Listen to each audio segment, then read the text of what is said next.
అందరికీ praise the lord. దేవుని నామమున మీకు అందరికీ వందనాలు చెల్లిస్తున్నాను. బైబిల్లో మనం ఎంతో మంది స్త్రీల గురించి విన్నాము. అయితే ఈ రోజు ఒక ప్రత్యేకమైన స్త్రీ గురించి మనము మాట్లాడుకుందాము. తన పేరు అబిగాయిలు. అసలు అబిగాయిలు ఎవరు?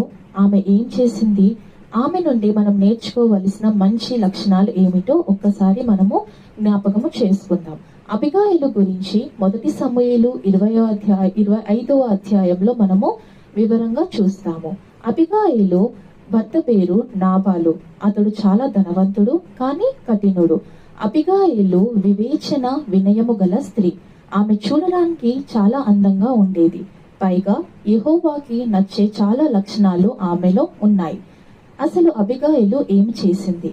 అబిగాయిలు రాబోతున్న ప్రమాదాన్ని తప్పించుకోవడానికి తెలివితో వివేచనతో చర్య తీసుకుంది. ఇశ్రాయేలులకు రాజు కాబోతున్న